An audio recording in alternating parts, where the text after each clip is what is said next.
প্রিয় কবিতা প্রেমী বন্ধু, সবার জন্য শুভকামনা। ভাষাচিত্র শুক্রবারের কবিতা গতকাল 1 মাস পূর্তি হলো। তার মানে আমরা 4 সপ্তাহ এই আয়োজনটি করছি।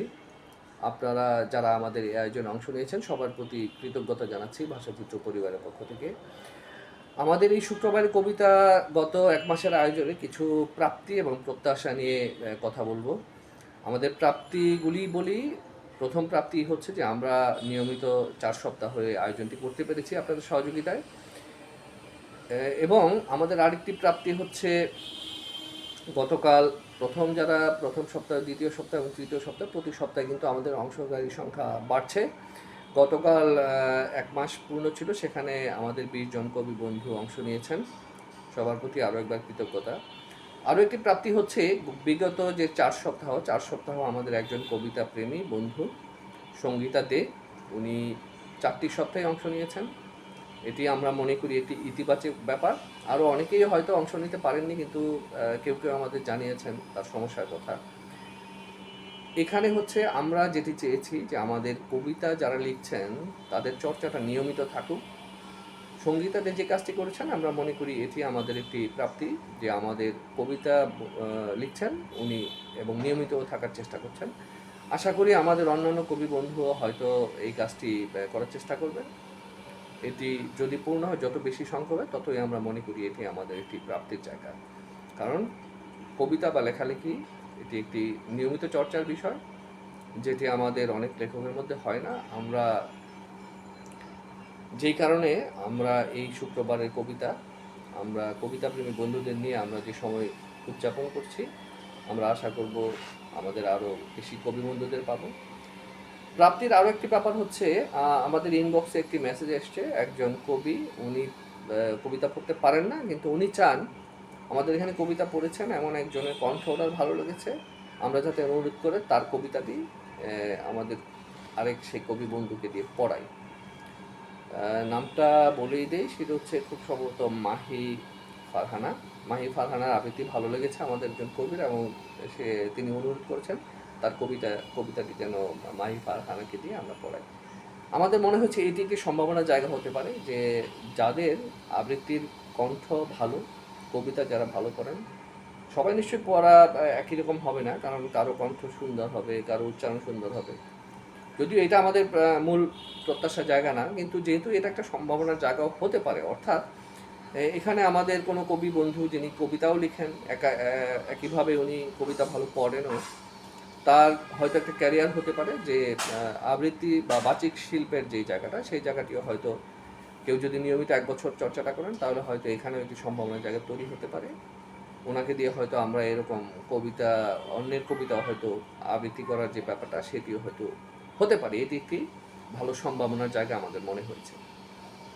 আমরা শুরুতে বলেছিলাম ভাষাচিত্র শুক্রবারের কবিতা আমাদের আরেকটি সম্ভাবনার জায়গা আছে এবং আমাদের একটি স্বপ্নের জায়গা আছে, সেটা হচ্ছে যে কবি বন্ধুদের সহযোগিতা পেলে আমরা ভাষাচিত্র থেকে নিয়মিত, সেটা বছরে হতে পারে, 6 মাসে হতে পারে, 3 মাসে হতে পারে, এমনকি 1 মাসেও হতে পারতো, যে ভাষাচিত্র শুক্রবারের কবিতা, নির্বাচিত কবিতা নিয়ে আমরা নিয়মিত সংকলন করবো, 1, 2, 3 এরকম হতেই থাকবে।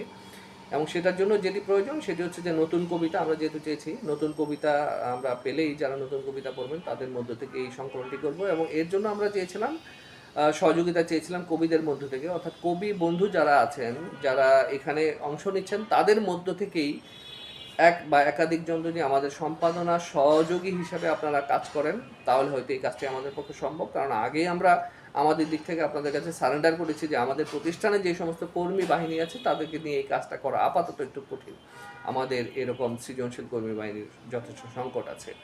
তাই আপনারা যারা কবিতা লিখছেন তাদের মধ্য থেকে আমরা আবারও আহ্বান করব, আপনাদের মধ্যে যাদের সম্পাদনার একটু আগ্রহ আছে এবং আপনাদের সত্যিকার অর্থে যারা কবিতাকে ভালোবাসেন, আপনাদের কারো সহযোগিতা পেলে আমরা এই কাজটি হয়তো এগিয়ে নিয়ে যেতে পারবো। এই সম্পাদনার মূল কাজটি কী হবে? সম্পাদনার মূল কাজটি হবে আমাদের যারা কবিবন্ধু পড়ছেন, কারা কারা নতুন কবিতা পড়ছেন তাদের সঙ্গে একটু কমিউনিকেট করে, এবং তাদের কবিতাটি আমাদের এই কম্পাইল একসাথে সংগ্রহ করে আমাদের সম্পাদনা যে টেবিল আছে তাদের কাছে আসলে তাদের কাজ পৌঁছে দেয়, এটাই হচ্ছে কাজ। আশা করি এই বিষয়টি আপনারা বিবেচনা করবেন। কারো যদি সম্পাদনা নিয়ে আগ্রহ থাকে আপনারা আমাদের সঙ্গে এই কাজটি সহযোগিতা করবেন। তাহলে হয়তো আমরা ভাষাচিত্র নির্বাচিত কবিতা নিয়মিত করতে পারবো, এবং এই নিয়মিত করলে যেটি আমরা বারবার বলছি যে আমাদের কবিতাপ্রেমী বন্ধুদের নিয়ে আমরা যে প্ল্যাটফর্ম বা একটি কমিউনিটি তৈরির যে চেষ্টা করছি, সেটি আপনারা নিজেরাই দেখেন। যদি আমরা নিয়মিত 1 বছর ব্যাপী আমরা এই প্ল্যাটফর্ম থেকে কবিতা এইভাবে আবৃত্তি হতে থাকে, কবি বন্ধুরা নিয়মিত উপস্থিত হতে থাকেন এবং সেখানে যদি বই হতে থাকে, তাহলে কিন্তু ভবিষ্যতে আমরা যখন দেশে বা দেশের বাইরে আমরা কলকাতায়, ইন্ডিয়ার বিভিন্ন জায়গায় বাংলা ভাষাভাষী বিভিন্ন যে সমস্ত অঞ্চলে আমরা বইমেলা করি, এমনকি দেশের বাইরে যখন আমরা বইমেলা করি, লন্ডনে, আমেরিকায় কিংবা ফ্রাঙ্কফুর্টে আমরা যখন যাই, তাহলে কিন্তু আপনাদের এই বইগুলি এবং আপনাদের যে কমিউনিটি বা আপনাদের পরিচিতিটা কিন্তু এই সংকলনের মাধ্যমে আরও বাড়বে বলে আমরা মনে করি।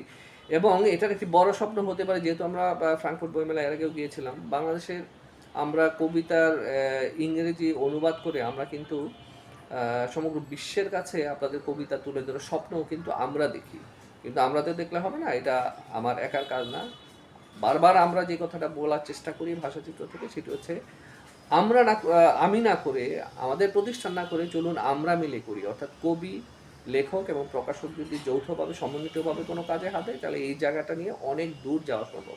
গতকাল আমরা ভাষাচিত্র পেজে শাহরিয়ার ভাইয়ের, আমার প্রিয় কবি, আমাদের প্রিয় কবি, ভাষাচিত্র পরিবারের প্রিয়জন কবি আবু হাসান শাহরিয়ারের একটি উক্তি আমরা পোস্ট করেছিলাম। সেটি হচ্ছে, আমি জানতাম কতটা পথ তুমি আমার সঙ্গে হাঁটবে, তুমি জানতে না কত দূর পথ আমি তোমার জন্য বিছিয়ে রেখেছিলাম। অর্থাৎ আমরা প্রকাশকরা বারবার বলার চেষ্টা করি লেখকদেরকে যে আপনারা হয়তো জানেন যে কতটুকু পথ আপনারা আমাদের সঙ্গে হাঁটবেন, কিন্তু আপনারা এটা জানেন না আমরা কত বিস্তৃত পথ আপনাদের জন্য আসলে তুলে রেখেছি।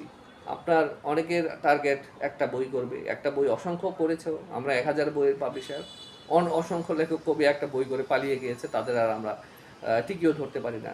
কেউ হয়তো কোনো সংকলনে একটা কবিতা দিয়েছে, তার আর কোনো হদিস নাই। অথচ লেখকদেরকে নিয়ে একটা পাবলিশার কত দূর ভ্রমণ করতে পারে, কত দূর পর্যন্ত যেতে পারে, সেটা লেখক প্রকাশকের যৌথ যে পথযাত্রা, সেই যাত্রাপথের মাধ্যমে আসলে এগিয়ে যেতে পারে।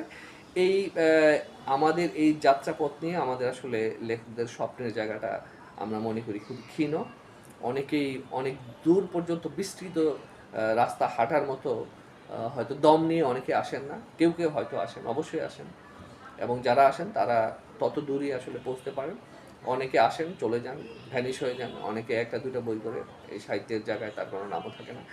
যাই হোক, ভাষাচিত্র শুক্রবারের কবিতা নিয়ে আমরা স্বপ্ন দেখি। আমরা ভাষাচিত্র প্রতিষ্ঠার পর থেকে আমরা অসংখ্য কাজে হাত দিয়েছি, যে কাজে আমরা হাত দিয়েছি আমরা অনেক দূর পর্যন্ত স্বপ্ন দেখে সেই কাজটাকে আমরা এগিয়ে নেওয়ার চেষ্টা করেছি, কিন্তু অসংখ্য কাজে আমরা ফেলও করেছি। কারণটা হচ্ছে, একটি প্রকাশনা প্রতিষ্ঠানের মূল যে রসদ, স্টেক হোল্ডার, আবারও বলি লেখকদেরকে নিয়েই প্রকাশকের যাত্রা, জার্নি। আমরা নিশ্চয়ই চিরায়ত লেখকদেরকে নিয়ে এখন নতুন করে কাজ করার কোনো মানে হয় না, সেখানে তাদেরকে নিয়ে স্বপ্ন দেখা খুব বেশি দূর এগিয়েও যাওয়া যাবে না। কারণ হচ্ছে, একটি প্রকাশনা প্রতিষ্ঠান বা একটি প্রকাশকের মূল কাজ নতুন লেখক তৈরি করা, নতুন লেখকদেরকে পাঠকের সামনে হাজির করা। তাহলে আমরা মনে করি আমাদের সাহিত্য জগৎটা টিকে থাকবে। আমাদের ভাষাচিত্র শুক্রবারের কবিতা আরও একটি সম্ভাবনা এবং প্রাপ্তির জায়গা হচ্ছে, অসংখ্য নতুন লেখক দেশ থেকে এবং বিদেশ থেকে, দেশের বাইরে থেকেও আমাদের এই আয়োজনে যুক্ত হওয়ার জন্য আপনারা আমাদেরকে নক করছেন। আপনাদেরকে স্বাগত জানাই। আপনারা আমাদের এই আয়োজনে যুক্ত হতে পারবেন সবাই। তার মানে আপনারা আপনাদের নতুন একটি কবিতা আমাদেরকে পাঠাবেন, এবং কবিতার ভিডিও, অর্থাৎ কবি কণ্ঠে আপনারা কবিতাটা পড়ে সেই ভিডিওটি রেকর্ড করে আমাদেরকে পাঠাবেন। এবং এই কবিতা এবং কবিতার ভিডিও পাঠানোর জন্য একটি নির্দিষ্ট হোয়াটসঅ্যাপ নাম্বার দিয়েছি, আপনারা অবশ্যই আমাদের সেই নির্দিষ্ট হোয়াটসঅ্যাপ নাম্বারেই পাঠাবেন। আমাদের পেজে ইনবক্স করলে আপনাদেরকে সেই নাম্বারটি দিয়ে দেওয়া হবে। অনেকে ইমেলে কবিতা পাঠান, ভুলেও সেটি কাজটি করবেন না, কারণ আমরা একজনকে অ্যাসাইন করে দিয়েছি, একটি হোয়াটসঅ্যাপ নাম্বার দিয়ে দিচ্ছি, সেই নাম্বার থেকেই আপনাদের সঙ্গে যোগাযোগ করা হয়, আপনারা সেই নাম্বারেই পাঠাবেন। আরও একবার আপনাদেরকে শুভেচ্ছা, শুভকামনা, এবং আপনাদের সঙ্গে নিয়ে আমরা ভাষাচিত্র শুক্রবারের কবিতা নিয়ে অনেক দূর যেতে চাই, অনেক দূরগত যাত্রা করতে চাই। আমরা জানি না আমাদের এই যাত্রাপথে কে কত দূর পর্যন্ত যেতে পারবে, কিন্তু আমরা চাই, আমরা আপনাদের সঙ্গে হাঁটতে চাই এবং আপনাদের সহযোগিতা চাই। সবার প্রতি আরও একবার কৃতজ্ঞতা। বিগত 4 সপ্তাহে আমরা আমাদের এই আয়োজনে যারা কবিতা পড়েছেন, কবিতা নিয়ে আমাদের সঙ্গে থেকেছেন, সেই সব কবি বন্ধুদের প্রতি আমাদের ভাষাচিত্র পরিবারের প্রতি পক্ষ থেকে কৃতজ্ঞতা, ধন্যবাদ এবং সবার জন্য শুভকামনা। ভালো থাকুন সবাই।